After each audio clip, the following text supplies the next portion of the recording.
സങ്കീർത്തനങ്ങൾ 2-ാം അധ്യായം 1 മുതൽ 12 വരെയുള്ള വാക്യങ്ങൾ. കർത്താവിൻ്റെ അഭിഷിക്തൻ. ജനതകൾ ഇളകിമറിയുന്നതെന്തിന്? ജനങ്ങൾ എന്തിനു വ്യർത്ഥമായി ഗൂഢാലോചന നടത്തുന്നു?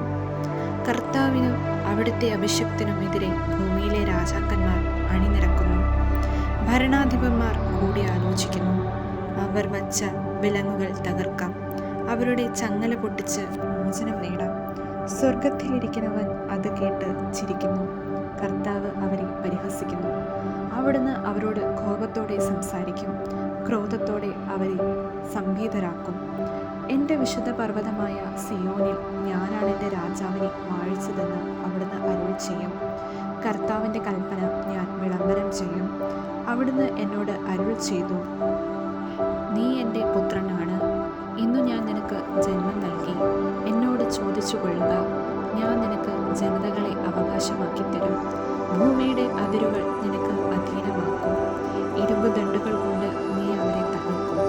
മൺപാത്രത്തെ എന്ന പോലെ നീ അവരെ അടിച്ചുടയ്ക്കും. രാജാക്കന്മാരെ, വിവേകമുള്ളവരായിരിക്കുവിൻ. ഭൂമിയുടെ അധിപന്മാരെ, സൂക്ഷിച്ചുകൊള്ളുവിൻ. ഭയത്തോടെ കർത്താവിന് ശുശ്രൂഷ ചെയ്യുവിൻ. വിറയലോടെ അവിടുത്തെ പാദം ചുംബിക്കുവിൻ. അല്ലെങ്കിൽ അവിടുന്ന് കോപിക്കുകയും നിങ്ങൾ വഴിയിൽ വെച്ച് നശിക്കുകയും ചെയ്യും. അവിടുത്തെ കോപം ക്ഷണത്തിൽ ജ്വലിക്കുന്നു.